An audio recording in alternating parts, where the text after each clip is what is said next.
जी मंदिर में छत्तीसगढ़ की पहली महिला पुजारी है।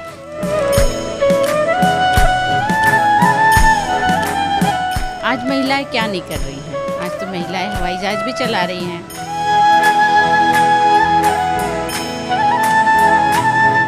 बिल्कुल मतलब ये सोच लो कि महारत हासिल कर ली है कि मैं कर सकती हूँ।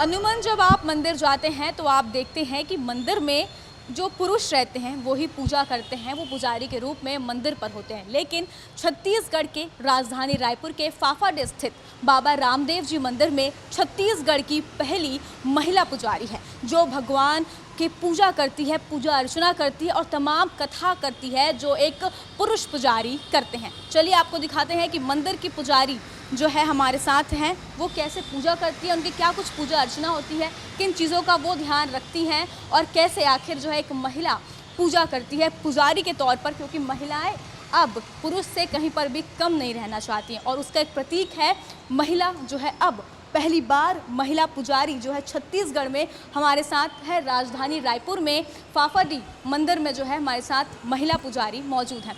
मैडम आपको पहले नमस्ते है, आपको सलाम भी है कि आप जो हैं कि महिला पुजारी आप बनी है छत्तीसगढ़ की पहली। क्या कुछ चुनौतियां आपने जो है देखा है, कैसे आपने ये सोचा कि नहीं मुझे पुरुषों की तरह जो है पूजा करनी चाहिए, कैसे ये मन में ख्याल आया? पहले उससे शुरुआत करते फिर धीरे धीरे अपनी चुनौतियों की ओर जो है आप ले चलिएगा।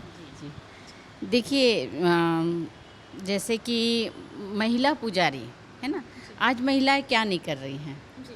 आज तो महिलाएं हवाई जहाज भी चला रही हैं, ट्रेन भी चला रही हैं, तो क्या एक महिला मंदिर में पूजा नहीं कर सकती? वैसे भी हम लोग के धर्म में पूजा करना तो है, बस ये है कि गर्भगृह में महिलाएं नहीं जाती थी, है ना।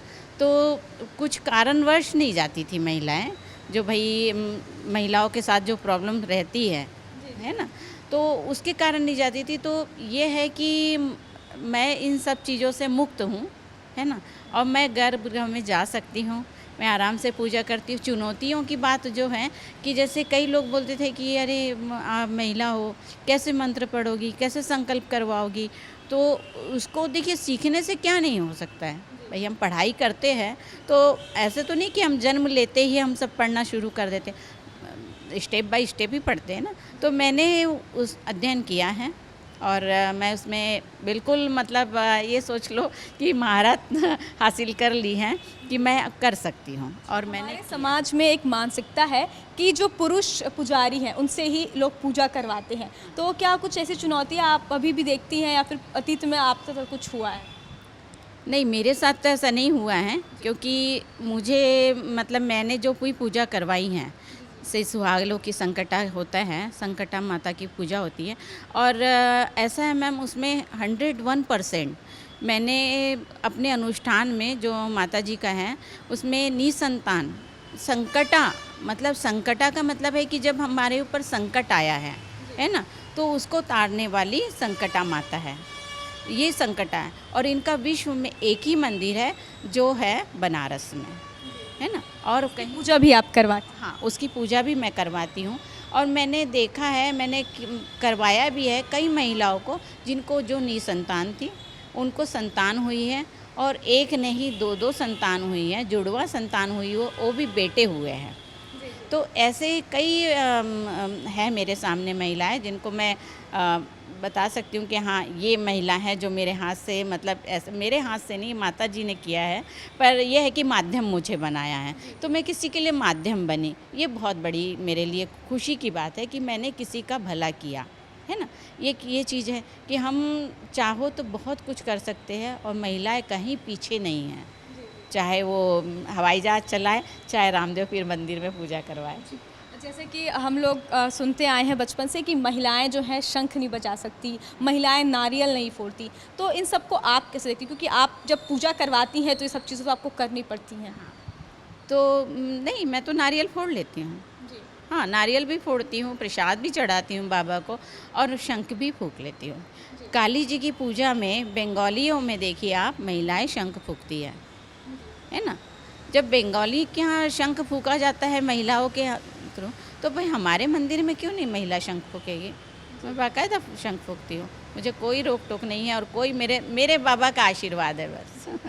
आप किसी से प्रेरित हुई कि आपको भी जो है पूजा करना चाहिए? किसी महिला पुजारन को आपने देखा हो जो आपको इस मुकाम तक जो है अभी आपको लाया हो? ऐसा कोई आइडल है क्या आपका? देखिए, मैं 4 साल पहले, हालांकि तब भी मैं पूजा करती थी, ऐसा नहीं बोलूँगी कि मैं पूजा नहीं करती, मैं मंदिर में आ चुकी थी। तो एक बार मैं कोल्हापुर गई थी, है ना, महाराष्ट्र।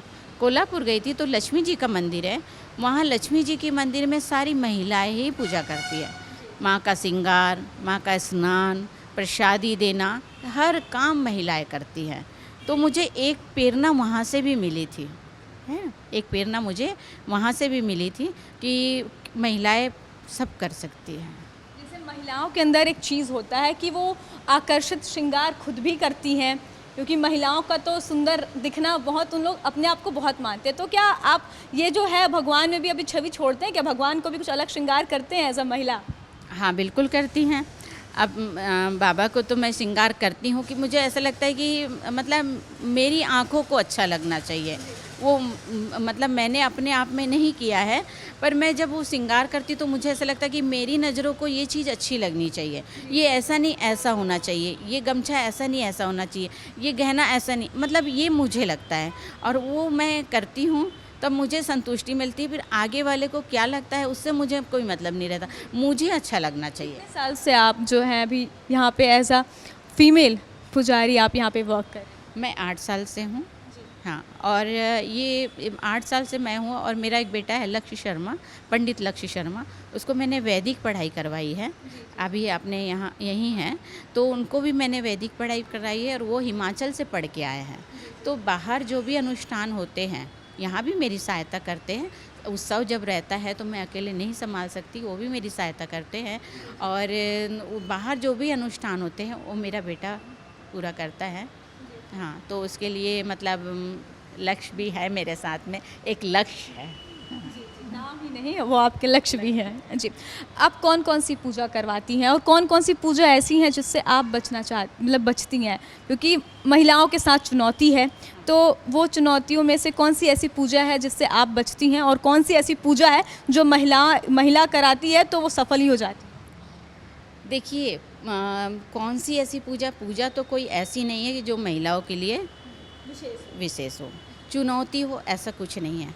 मैंने सत्यनारायण की कथा नहीं करवाई है आज तक, गायत्री हवन करवाए हैं, जाप करवाए हैं। जाप नवरात्रि में मैं जाप भी करती हूँ। कई लोगों के जैसे मुझे आते हैं कि माता जी जाप करना है, तो मैं उनका संकल्प लेके जाप भी करती हूँ। दूसरी चीज़ ये है, आज भागवत भी महिलाएं पढ़ रही है ना, तो फिर जब 7 घंटे महिला व्यास गद्दी पे बैठ के भागवत पढ़ सकती, उसके लिए और क्या पूजा बची है? कोई पूजा बची है? क्या संदेश देना चाहेंगे? मैं महिलाओं को यही संदेश देना चाहती हूँ कि आप जो करना चाहते हो, एक अपना टारगेट, लक्ष्य है ना, वो आप एकदम निर्धारित कर लीजिए कि हमको ये करना है और सनातन धर्म के लिए करना है। सबसे बड़ी चीज़ तो आज ये है कि सनातन धर्म के लिए करना है, हमको अपने धर्म को बचाना है ना। और दूसरी चीज़ एक ये है कि मैं ब्रह्म राष्ट्र विश्व एकम, एक वहाँ का बनारस का संगठन है, उसकी मैं रायपुर छत्तीसगढ़ की एकमात्र महिला हूँ जो अध्यक्ष हूँ यहाँ की। तो उसमें मुझे क्या करना है कि बच्चों को नैतिक शिक्षा देनी है। पहले ब्राह्मण के बच्चे जाते थे गुरुकुल, है ना, वो मात्र सिर्फ ब्राह्मण के ही बच्चे होते थे कि ब्राह्मण के ही बच्चों को गुरुकुल में जाना है। तो मेरा एक नया मैंने संकल्प लिया है कि हम हर धर्म के बच्चों को, हर धर्म के बच्चों को नैतिक शिक्षा देनी है, बच्चों को मोबाइल से बचाना है। हाँ, क्योंकि आज सबसे बड़ा जो शत्रु है वो मोबाइल है ना, तो बच्चों को मोबाइल से बचाना है और छोटे बच्चों से ही मुझे नैतिक शिक्षा शुरू करनी है। सनातन धर्म के लिए ये मेरी एक लड़ाई भी है। हमारे साथ ही छत्तीसगढ़ की पहली महिला पुजारन, जिनका नाम है अन्नपूर्णा देवी जी, जो कि छत्तीसगढ़ में ये चीज़ तो साबित कर दी कि महिलाएं किसी भी क्षेत्र में पीछे नहीं हट सकती, फिर चाहे वो हवाई जहाज हो। और अब तो महिलाएं जो है मंदिर में पुजारी के तौर पर भगवान को पूजने भी लगी है। वीडियो जर्नलिस्ट किशोर गोस्वामी के साथ मैं सुरभि वर्मा, विस्तार न्यूज़, रायपुर।